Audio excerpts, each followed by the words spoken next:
सोचिए, एक बर्फीला दूर दराज सा द्वीप, और वो अचानक दुनिया की बड़ी बड़ी ताकतों के बीच टकराव का सेंटर बन जाए। जी हां, बात हो रही है ग्रीनलैंड की। यहां आर्कटिक ने एक नया जियोपॉलिटिकल ड्रामा बहुत तेजी से पनप रहा है। तो सवाल ये है कि क्या दुनिया के सबसे करीबी दोस्त मतलब यूरोप और अमेरिका वाकई एक द्वीप के पीछे भिड़ने वाले हैं? देखिए, कुछ वक्त पहले तक तो ये बात मजाक लगती, लेकिन आज ये एक हकीकत बनती दिख रही है। और इसकी सबसे बड़ी वजह ये देखिए, यूरोपीय देशों ने अपने सैनिक ग्रीनलैंड भेजने शुरू कर दिए हैं, और बस इसी एक कदम ने इस पूरे जियोपॉलिटिकल चेस गेम की बिसात बिछा दी है। तो चलिए जरा और अंदर चलते हैं और देखते हैं कि आखिर जमीन पर चल क्या रहा है और ये डिप्लोमैटिक टॉक्स फेल क्यों हो गई। तो देखिए, सिचुएशन कुछ ऐसी है। अमेरिका, डेनमार्क और ग्रीनलैंड के बीच जो हाई लेवल बातचीत चल रही थी, वो पूरी तरह से ठप हो गई है। और इसके जवाब में फ्रांस, जर्मनी, यूके जैसे बड़े यूरोपीय देश अपनी छोटी छोटी सैनिक टुकड़ियां भेज रहे हैं। लेकिन हाँ, एक बात बिल्कुल साफ कर लें, ये कोई जंग की तैयारी नहीं है। ये सैनिक सिर्फ एक बहुत ही मजबूत पॉलिटिको स्ट्रेटेजिक सिग्नल देने के लिए हैं। मतलब ये एक सियासी चाल है। तो सवाल ये उठता है कि भाई इस ग्रीनलैंड में आखिर ऐसा क्या है, क्या खास है इस दुनिया के सबसे बड़े द्वीप में जो इतने पुराने और मजबूत दोस्तों के बीच तनाव पैदा कर रहा है? देखिए, इसकी अहमियत को 3 हिस्सों में बांट सकते हैं। पहला, इसकी क्रिटिकल मिलिट्री लोकेशन। दूसरा, आर्कटिक में जो नए समुद्री रास्ते खुल रहे हैं उन तक इसकी पहुंच। और तीसरा, इसके नीचे दबे हुए बेशकीमती कुदरती खजाने। सबसे पहले मिलिट्री एंगल को देखते हैं। ग्रीनलैंड में है पिटुफिक स्पेस बेस। पहले इसे थुले एयरबेस कहते थे। यह अमेरिका के लिए इतना जरूरी है कि आप सोच भी नहीं सकते।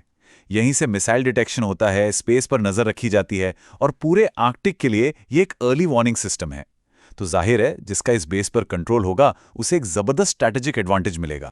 अब इसमें एक और एंगल जोड़िए, क्लाइमेट चेंज।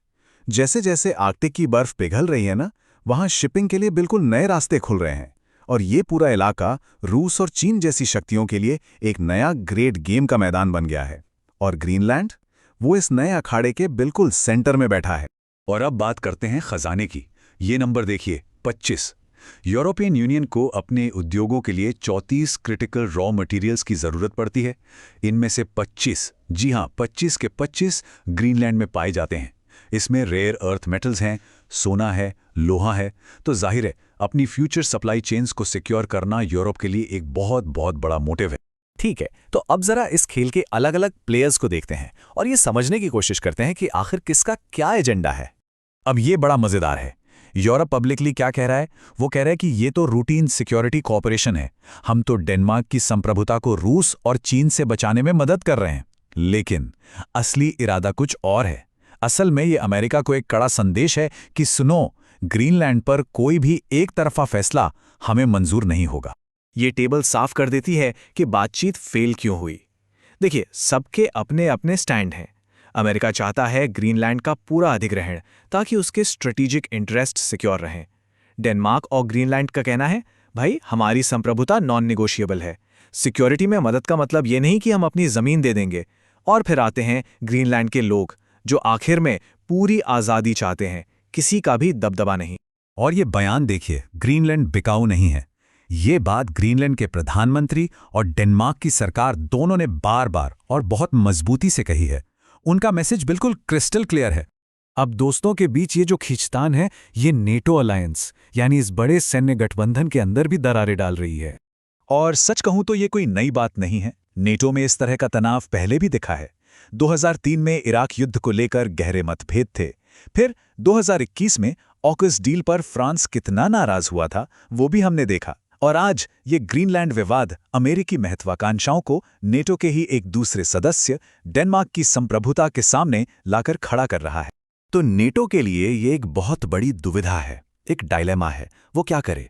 अपने एक सदस्य डेनमार्क का साथ दे या फिर अपने सबसे ताकतवर सदस्य अमेरिका से सीधी टक्कर लेने से बचे?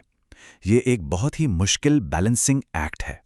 तो अब सवाल ये है कि ये सब जो आर्कटिक के कोने में हो रहा है, इससे बाकी दुनिया को क्या लेना देना? ये हमारे लिए क्यों मैटर करता है? देखिए, इसके नतीजे बहुत दूर तक जा सकते हैं। 4 बड़ी बातें हैं। पहली, ये एक बहुत खतरनाक मिसाल, एक प्रेसिडेंट सेट करेगा। अगर अमेरिका ऐसा कर सकता है तो कल को चीन भी ताइवान को लेकर यही तर्क दे सकता है। दूसरी बात, ये कानून और ताकत की लड़ाई है। क्या अंतर्राष्ट्रीय कानून चलेगा या जिसकी लाठी उसकी भैंस? तीसरा, क्लाइमेट पर असर। यहां ज्यादा माइनिंग हुई तो इस नाजुक इलाके का पर्यावरण तबाह हो सकता है। और चौथा और आखिरी, आर्कटिक अब ऑफिशियली बड़ी ताकतों की लड़ाई का एक नया मैदान, एक नया फ्लैश पॉइंट बन जाएगा। तो आखिर में हम इस बड़े सवाल पर आकर रुकते हैं, इस नए आर्कटिक में किसकी जीत होगी, पावर पॉलिटिक्स की या फिर इंटरनेशनल लॉ की? इस बर्फीले मैदान का भविष्य और शायद दुनिया के कई और हिस्सों का भी इसी सवाल के जवाब पर टिका है।